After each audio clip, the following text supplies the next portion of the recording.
Civil engineer believes that W, the amount of weight that a certain span of a bridge can withstand without structural damage.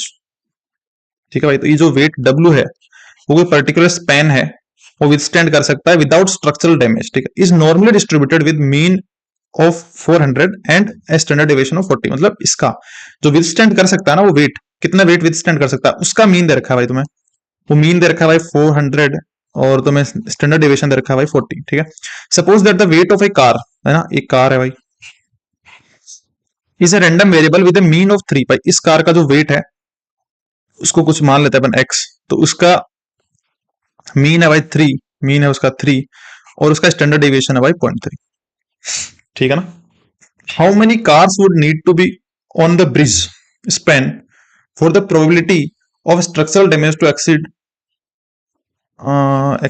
इसको, ये थोड़ा misprint हो गया यहाँ पे, exceed 0.1, exceed 0.1, ठीक, एक्सीड 0.1, ठीक है। ये है भाई क्वेश्चन, एक्सीड 0.1। तो भाई सीधी सी बातचीत ये है, ये क्वेश्चन क्या पूछ रहा है अपने को भाई, एक स्पैन है, ये स्पैन है और ये कार है भाई, ठीक है। तो probability of structural damage to exceed, भाई जो प्रोबेबिलिटी है स्ट्रक्चरल डैमेज की, मैं लिख देता हूं यहां पे, स्ट्रक्चरल डैमेज की, वो डैमेज टू एक्सीड 0.1, मतलब ग्रेटर देन 0.1। अरे बताओ यार, यही बोल रहा है ना, यही फाइंड करने के लिए बोल रहा है भाई, है ना, यही फाइंड। अच्छा अब स्ट्रक्चरल डैमेज अपने को देखना पड़ेगा भाई, कब होगा स्ट्रक्चरल डैमेज, ये बताओ कब होगा। जब मैं कह सकता हूँ ये जो कार है, ये जो कार है, जितनी कार है, ये कार का नंबर बताना ना भाई, कितनी कार चाहिए, कितनी कार होंगी, देखो how many cars would need, हाँ, अरे यार, हाँ, how many cars would need to be on the bridge span, है ना, तो कितनी कार चाहिए होंगी बताओ। एक बात बताओ मुझे यार, एक कार का वेट तुम्हारा एक्स वन मान लो और एक्स टू मान लो, ऐसे मान लो एक्स एन कार है, तो मैं क्या कह सकता हूँ कि टोटल वेट जो कार का है x one plus x two plus x n, अगर जो ब्रिज विथ स्टैंड कर सकता है जो वेट डब्लू, क्या अगर उससे ज्यादा हो गया उसकी, तब अपना स्ट्रक्चरल डैमेज हो जाएगा, बताओ, तभी अपना स्ट्रक्चरल डैमेज हो जाएगा। अरे बताओ यार, ये मैं कह सकता हूँ, तुम बताओ यार सबके सब, ये कह सकता हूँ स्ट्रक्चरल डैमेज कब होगा भाई, जो कार है उनका वेट जो विथस्टैंड कर सकता है ना स्पैन, उससे ज्यादा हो गया। क्लियर है क्या बातचीत।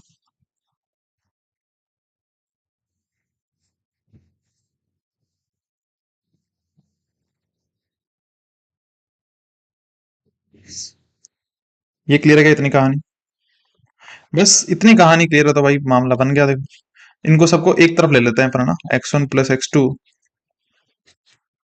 प्लस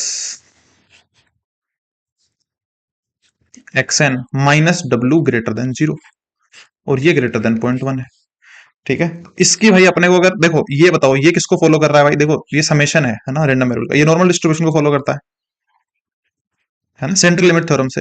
ये जो देखो डब्ल्यू है ना, जो वेट डब्ल्यू है, देखो देखो क्वेश्चन देखो एक बार, W, civil engineer believe that W the amount of weight that a certain span of a bridge can withstand is normally distributed, ठीक है, तो ये भाई नॉर्मल डिस्ट्रीब्यूटेड है, ये वाला। तो इसका मतलब ये दो नॉर्मली डिस्ट्रीब्यूटेड रैंडम वेरिएबल का सम है भाई, सम या डिफरेंस की बात होती है बस। तो ये भी किसको फॉलो करेगा, नॉर्मल डिस्ट्रीब्यूशन को, तो ये पूरी चीज इसको फॉलो करेगी, नॉर्मल डिस्ट्रीब्यूशन को, बस खत्म होगा कहानी। अगर ये पूरी चीज, ये पूरी जो टर्म है वो नॉर्मल डिस्ट्रीब्यूशन को फॉलो करेगी, तो अपन इसको कन्वर्ट कर सकते हैं स्टैंडर्ड नॉर्मल में। तो क्या करना पड़ेगा स्टैंडर्ड नॉर्मल कन्वर्ट करने के लिए, इसकी एक्सपेक्टेड वैल्यू लेनी पड़ेगी। इसका मतलब x one plus x two plus x n minus expected value of डब्ल्यू लिख सकता हूँ क्या। अरे यार बताओ यार, ये क्या होगी बताओ, ये क्या होगी, ये क्या होगी, एन इंटू, देखो एक का म्यू होगा तो एन इंटू कितना होगा, म्यू कितना दे रखा है भाई इसका, कार वाले का, कार के वेट का म्यू कितना दे रखा है, 3 दे रखा है भाई, n into 3 minus expected value of डब्ल्यू कितनी होगी भाई, देखो दे रखी है अपने को, वो है 400 माइनस 400। अरे बताओ यार, बातचीत समझ में आई कि नहीं आई। 3n माइनस 400 आ गया भाई अपना, ठीक है। अब अपने को निकालना है स्टैंडर्ड डेविएशन, स्टैंडर्ड डेविएशन के लिए पहले निकालेंगे अपन वेरिएंस। कभी भी डायरेक्ट स्टैंडर्ड डेविएशन नहीं निकलता है, ये गलती मत करके आना एग्जाम में, पहले वेरिएंस ही निकलता है, वेरिएंस को जब स्क्वायर रूट लेते हो तब स्टैंडर्ड डेविएशन निकालते हो। तो वेरिएंस की बातचीत कर लेते हैं, ये देखो आपस में इंडिपेंडेंट है, तो वेरिएंस ऑफ, मुझे एक बात बताओ, ये बात बताओ, इस पूरी टर्म जो है ये वाली टर्म, इसका वेरिएंस क्या मैं ऐसा लिख सकता हूं क्या, variance of x one plus x two x n plus variance of डब्ल्यू। अरे बताओ यार, है ना, माइनस से प्लस आ जाएगा। वेरिएंस ऑफ डब्ल्यू, ये देखो वेरिएंस ऑफ डब्ल्यू तो गिवन है भाई, 40 स्टैंडर्ड डेविएशन है, तो वेरिएंस ऑफ डब्ल्यू क्या हो जाएगा, 40 का स्क्वायर। ठीक है, 40 का स्क्वायर प्लस यहां पे देखो variance of x1 plus x2 plus xn, इसको क्या लिख सकते हैं भाई, क्या लिख सकते हैं बताओ। देखो इसका एक का स्टैंडर्ड डेविएशन अपना गिवन है भाई, वो है कितना है, 0.3। एक का स्टैंडर्ड डेविएशन अपना कितना गिवन है, 0.3। तो इसको मैं क्या लिख सकता हूँ भाई, 0.3 का स्क्वायर एक का वेरिएंस हो गया, और n से मल्टीप्लाई कर दो भाई इसको, n तो n तो अपने को पता नहीं है, 0.3 स्क्वायर n, तो इसको 0.09n प्लस 1600। अरे बताओ यार, समझ में आया कि नहीं आया भाई, ये बताओ, ये वेरिएंस है भाई, और ये तुम्हारा मीन वैल्यू है भाई। अरे समझ में आया कि नहीं आया भाई, बताओ से एक बार। भाई इस पूरी टर्म का भाई देखो अपने को पता लगा, इसकी प्रोबेबिलिटी निकालनी है, ये नॉर्मल डिस्ट्रीब्यूशन है, इसको स्टैंडर्ड नॉर्मल में कन्वर्ट करना है अपने को भाई, और कन्वर्ट हो गया तो बस काम खत्म, है ना। तो कन्वर्ट कैसे करोगे, दो चीजें चाहिए, मीन और स्टैंडर्ड डेविएशन। तो मीन यहां से निकाल लिया, यहां से वेरिएंस निकाल लिया, तो स्टैंडर्ड डेविएशन के लिए तो इसका स्क्वायर रूट कर देंगे अपन। तो प्रोबेबिलिटी ऑफ, यहाँ वाली जो टर्म है इसको मैं जेड लिख देता हूँ क्योंकि इसको जेड बना देंगे अपन, और इधर है जीरो, तो z greater than zero minus, देखो मीन क्या है भाई, 3n-400, तो 3n-400 divide by square root of 0.09n plus 1600। अरे बताओ यार, इज ग्रेटर देन 0.1। अरे बताओ भाई, कितना प्यारा क्वेश्चन है यार, बताओ बताओ। ये मैंने कैसे लिखा भाई, किस किस को समझ में आ गया ये चीज, ये मैंने कैसे लिखा।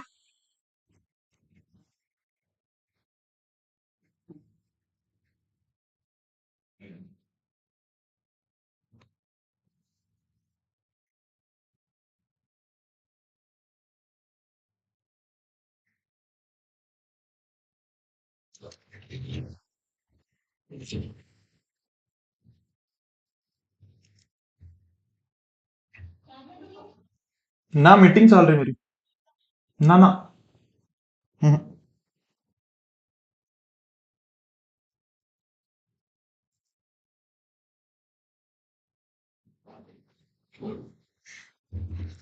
अरे बताओ यार, क्लियर है क्या सबको, चलो ठीक है। बस अपने को एन निकालना है भाई, देखो एन निकालने के लिए अपने को क्या दे रखा है भाई, सब कुछ दे रखा है। देखो ये क्या है, ये क्या कह रहा है भाई, देखो इसको समझो।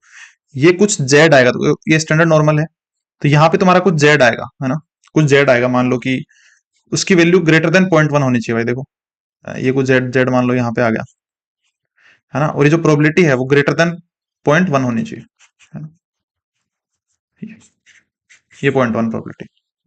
क्लियर है क्या बातचीत, बताओ कैसे लिखेंगे यहाँ से इक्वेशन, कैसे लिखेंगे भाई बताओ, देखें यहाँ पे जेड वैल्यू चाहिए होगी ना अपने को भाई, ये जेड वैल्यू चाहिए होगी, जहां पे ये 0.1 है, इसका मतलब इधर वाला कितना है, इधर वाला कम्युलेटिव प्रोबेबिलिटी अगर अपने को पता है, देखो अभी देखो क्वेश्चन में जाते हैं, क्या दे रखा है अपने को, देखो अपने को कम्युलेटिव प्रोबेबिलिटी दे रखी है, ये देखो Z less than this, Z less than this, ये प्रोबेबिलिटी दे रखी है भाई। तो कम्युलेटिव प्रोबेबिलिटी अगर अपने को दे रखी है, तो ये जेड ग्रेटर देन इसकी, Z greater then this value is 0.1, तो ये मैं कह सकता हूँ अगर कम्युनिटी की बात, कम्युलेटिव प्रोबेबिलिटी की बातचीत हो रही है, तो ये 0.9 है। तो कहां पे किस जेड की वैल्यू के लिए कम्युलेटिव प्रोबेबिलिटी 0.9 है, वो देखना है, देख लो भाई। देखो 0.9 किस पे है, 1.28। अरे क्लियर है क्या बातचीत भाई, ये बताओ।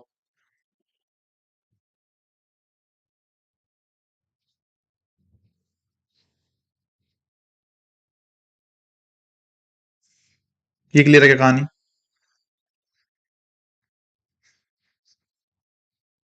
इसको मैं क्या लिख सकता हूँ बताओ, इसको मैं क्या लिख सकता हूँ पूरी इक्वेशन को, 400-3n divide by square root of 0.09n plus 1600 less than equal to 1 point, ये कह सकता हूँ।